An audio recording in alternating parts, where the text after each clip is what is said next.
Hello everyone, good morning. Welcome back to another day and another vlog. তো সকালবেলা ঘুম থেকে উঠে এই যে চিয়া সিড রাতে ভিজিয়ে রেখেছিলাম, তো চিয়া সিডের পানিটা এখন খেয়ে নেব। আর আমি এই চিয়া সিডের পানির সাথে একটু মধু অ্যাড করব। সো এই তো আমি একটু মধু অ্যাড করে নিচ্ছি, ভালো করে এটাকে নাড়িয়ে দেন খেয়ে নেব। লেবু অ্যাড করা যায়, বাট আমি লেবু অ্যাড করব না এখন।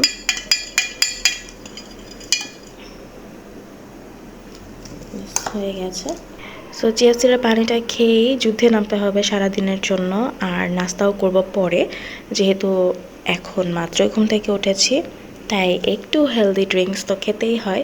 তো এর জন্য চিয়া সিডের পানিটা খেয়ে নিচ্ছি। রুমের গ্লাসগুলো খুলে দেই। আজকে ওয়েদারটা অনেক সানি সানি মনে হচ্ছে দেখে। হ্যাঁ, আজকে কিন্তু ভালোই রোদ উঠেছে। আর কি কি রান্না করব সেগুলো দেখিয়ে দিই। এই যে দেখতে পাচ্ছেন, এটা হচ্ছে টাকি মাছ। তো মাছটা আমি ম্যারিনেট করে রেখে দিয়েছিলাম, এর আগেও একবার ভর্তা করেছিলাম, তো তখন একবারে ক্লিন করে ম্যারিনেট করে রেখে দিয়েছি। দেন এখানে আছে হচ্ছে কাঁঠালের বিচি, যেটা আমি ফ্রোজেন করে রেখেছিলাম। সো কাঁঠালের বিচি বের করে নিলাম। এখন কাঁঠালের বিচিটাকে আমি সেদ্ধ দিব, তারপর কাঁঠালের বিচিও আজকে ভর্তা করব। জান্নাতের বাবা ভর্তা টাইপের কোনো কিছু করলে অনেক পছন্দ করে। সো বেশ কয়েকদিন ধরে ভর্তা খেতে চাচ্ছিল, তো ভাবলাম তাহলে আজকে কিছু ভর্তার আইটেমই করে দিই। আর এই তো মাছও বের করে নিয়েছি। শুধু ভর্তা করলে তো হবে না, মাছের আইটেমও করতে হবে। তো মাছ ভুনা করব। আর এই যে মাছের মাথাটা, তো এই মাছের মাথা দিয়ে আজকে মুগ ডাল দিয়ে রান্না করব। সো যদি সম্ভব হয় তো আমি এটার রেসিপি দেখাবো। আর মাছের মাথা দিয়ে কিন্তু মুগ ডাল দিয়ে খেতে অনেক মজা লাগে। সো আজকের দিনের এই আইটেমগুলোই করব। আর কালকে যেহেতু জান্নাতের বাবার অফিসও আছে, সো একসাথে করে রান্নাটা করে ফেলবো, যাতে করে আমার আবার বেশি হ্যাসেল করতে না হয়। আচ্ছা, কাঁঠালের বিচি ফ্রোজেন করার ব্যাপারটাও অনেকে জানে না।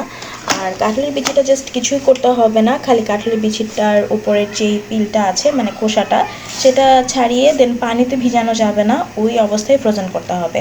আর এই যে দেখতে পাচ্ছেন কত সুন্দর, আমি কিন্তু মাত্রই ডিপ থেকে বের করেছি, তারপরেও কিন্তু একদমই উঠে যাচ্ছে। জাস্ট এইভাবে করে রেখে দিলে হয়ে যায়। এই যে যখন আপনার লাগবে আপনি জাস্ট বের করে নিয়ে রান্না করে ফেলবেন। আর এটা কিন্তু অনেক দিন ভালো থাকে। আমি তো ভাবছি যে আরও কাঁঠালের বিচি পেলে আমি এনে রেখে দেবো, কারণ আমি কাঁঠালের বিচি অনেক পছন্দ করি। এই তো কাঁঠালের বিচি সেদ্ধ দিয়ে দিলাম। অনেকে ভেজে ভর্তা করে, সেটাও ভালো লাগে, কিন্তু একটু শক্ত শক্ত লাগে। আর সেটা আবার জান্নাতের বাবা পছন্দ করে না, এই জন্য সেদ্ধ করে ভর্তা করব। আর এদিকে ভাতও বসিয়ে দিয়েছি, আমি একটু ফ্রেশ হতে চলে যাব, দিন এসে ব্রেকফাস্ট করব। তো এই তো এখানে চা হচ্ছে, তার পাশাপাশি একটু পরোটা ভেজে নেব আর ডিম ভেজে নিব। আজকের নাস্তার আইটেম এটাই আমি করেছি, এক্সট্রা কোনো ভাজি করিনি। আর দেখা যায় যে অফ ডেজগুলোতে একটু লেট করে ঘুম থেকে ওঠা হয়, যার কারণে আসলে ওভাবে করে কাজেও একটু লেট হয়ে যায়। তো চা তো অলমোস্ট হয়ে গেছে, এখন পরোটাটা ভেজে নেব।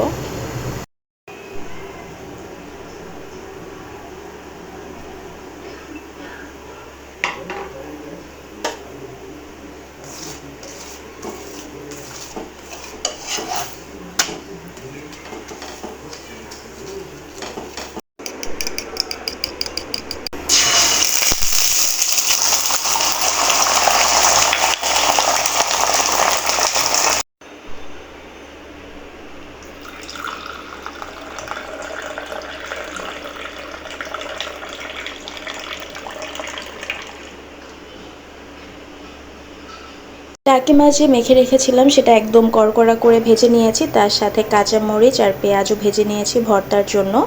আর এই যে মিক্সড সবজি রান্না করব, বাসায় কিছুটা সবজি ছিল, তো ওগুলো রান্না করে ফেলবো।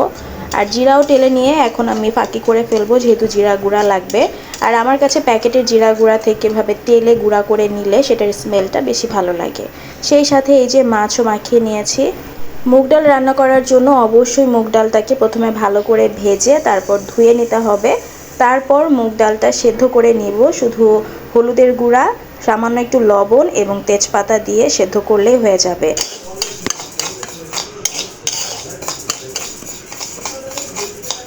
মাছের মাথাগুলো আগে ভালো করে ভেজে নেব।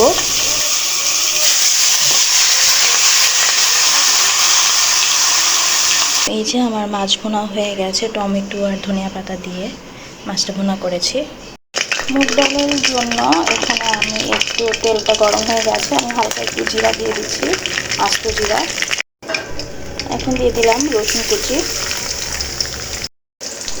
আর এখন শুকনো মরিচ দিয়ে দিলাম গোটা 3টার মতো, আর খানিকটা পেঁয়াজ কুচানো দিব।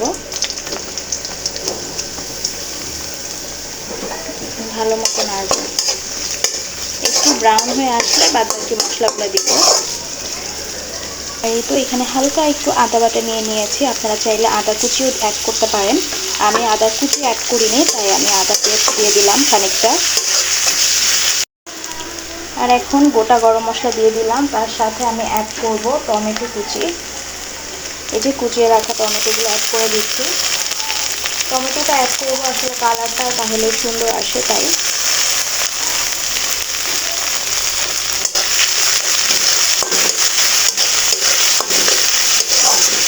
লবণ যেহেতু আমি ডালটা সিদ্ধ করার সময় দিয়েছি, তাই আমি হালকা একটু দিচ্ছি, পরবর্তীতে লাগলে আমি আবার দিয়ে দিব। আর তার সাথে এখন আমি হলুদ মরিচের গুঁড়া আর জিরার গুঁড়া অ্যাড করব। মরিচের গুঁড়া অ্যাড করছি। মরিচ আপনাদের ঝালের পরিমাণ মতো, আপনারা যদি বেশি ঝাল খেতে চান তো বেশি, আর না হলে কম হলে কম, আপনাদের টেস্ট অনুযায়ী। আর তার সাথে আমি যে জিরার গুঁড়া দিয়ে দিলাম, আর একটু দিই। ওকে, তো এখন মশলাটা ভালো মতো কষিয়ে নেব। আর এই তো এখানে সবজি বসিয়ে দিয়েছি একদম মশলা দিয়ে। তো সবজিটা ভালো মতো করে সেদ্ধ হয়ে গেলে দেন আমি এটা বাগার দিয়ে দিব রসুন দিয়ে। মশলা কষানো হয়ে গেছে, এখন আমি ভেজে রাখা মাছের মাথাগুলো দিয়ে দিলাম। এখন মাছের মাথাটা ভালো করে মশলার সাথে কষিয়ে দেন আমি সেদ্ধ করে রাখা ডালটা অ্যাড করে দিব। তো এই যে এখন আমি সেদ্ধ করা মুগ ডালটা দিয়ে দিলাম। প্রথমে একটু কষিয়ে নিব, তারপর আমি পরিমাণ মতো হালকা পানি দিয়ে কাঁচা মরিচ ধনিয়া পাতা দিব। তো এই যে ডালটা কিন্তু প্রায় হয়ে এসেছে।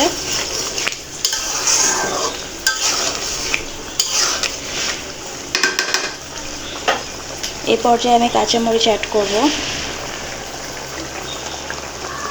তো এই তো আমি এখন একটু কাঁচা মরিচ দিয়ে দিচ্ছি, আর তার সাথে অ্যাড করব ধনিয়া পাতা,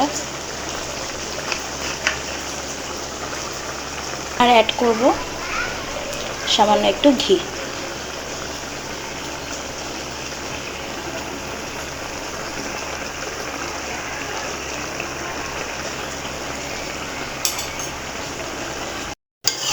এই তো হয়ে গিয়েছে আমার মুগ ডাল দিয়ে মাছের মাথার মজাদার একটা তরকারি। আপনারা অবশ্যই ট্রাই করবেন। আমি কিন্তু ফুল রেসিপিটা দিয়েছি। ডাল যখন সেদ্ধ করেছি তখন অবশ্য ওটা দেখায়নি। ডালটা আপনারা একটু তেজপাতা, লবণ আর হলুদ দিয়ে সেদ্ধ করে নেবেন, ব্যাস এতটুকুই। আর বাদ বাকি রেসিপিতে বলেছি, খুবই মজা হয়, আপনারা অবশ্যই ট্রাই করবেন। মাছ ভর্তাও রেডি হয়ে গেছে, টাকি মাছের ভর্তা, মুগ ডাল দিয়ে মাছের মাথা। আর এই তো মিক্সড সবজি, এই সবজিটা অনেক বেশি মজা লাগে, কারণ লাস্টে কিন্তু পেঁয়াজ, কাঁচামরিচ আর রসুন দিয়ে বাগার দেওয়া হয়। কাঁঠালের বিচি ভর্তাও কিন্তু রেডি হয়ে গেছে। তো আজকের কিন্তু সবগুলো মেনু একদম রেডি। আর আজকে এত কিছু মজার আইটেম রান্না করার একটা কারণই হচ্ছে, সেটা হচ্ছে জান্নাতের বাবা অফিস থাকলে তো আর এত আয়োজন করে রান্নাও করা হয় না, আর দেখা যায় অফিসে গিয়েও এত মজা করে এত আইটেম দিয়ে খাওয়াও সম্ভব না। তাই ভাবলাম যে যেহেতু বাসায় আছে, তাহলে ওর পছন্দের খাবারগুলো রান্না করে দেই। সো আজকে ওর জন্যই আমি সব কিছু রান্না করেছি। আলহামদুলিল্লাহ সব কিছুর জন্য প্রত্যেকটা খাবারই অনেক মজা হয়েছে। আর এই যে ভর্তা বেটে আমার হাত এত বেশি জ্বলছিল তখন, কিন্তু ভর্তাগুলো কিন্তু অনেক বেশি মজা হয়েছে। আর ওয়েদারটাও কিন্তু অনেক বেশি রৌদ্রোজ্জ্বল ছিল। এই যে অনেক বেশি রোদ উঠেছে বাহিরে, রোদে মনে হচ্ছে যে সব কিছু জ্বলছে। আর এরকম ওয়েদার যদিও গরম লাগে, বাট বাহিরের দিকে তাকালে কিন্তু অন্যরকম শান্তি লাগে। সন্ধ্যায় আবার জান্নাতের বাবা নান নিয়ে আসলো, তার সাথে চাপ, তো ওইটা দিয়েই আমরা সন্ধ্যার নাস্তাটা করলাম। দুপুরের খাবারও বেশ মজা ছিল, আর সন্ধ্যার খাবারটাও আলহামদুলিল্লাহ অনেক মজা ছিল। গাইস, একটা ঘটনা ঘটে গিয়েছে। জান্নাত চিপস খাচ্ছিল, চিপস খেতে খেতে ও দাঁতটা টুস করে পড়ে গিয়েছে। ও পরে বলছিল যে আমার দাঁত কোথায়। তো এই যে হচ্ছে অবস্থা। যাক, ভালো হয়েছে, এবার আর ডক্টরের কাছে নিতে হয়নি, এমনি এমনি পড়ে গিয়েছে। এভাবে করে সব পড়ে গেলেই ভালো হবে, ডক্টরের কাছে নিলে ও অনেক কান্না করে। তো যাই হোক, একটু পর ঠিক হয়ে যাবে বাবা, ওকে? হ্যাঁ, আইসক্রিম দিব।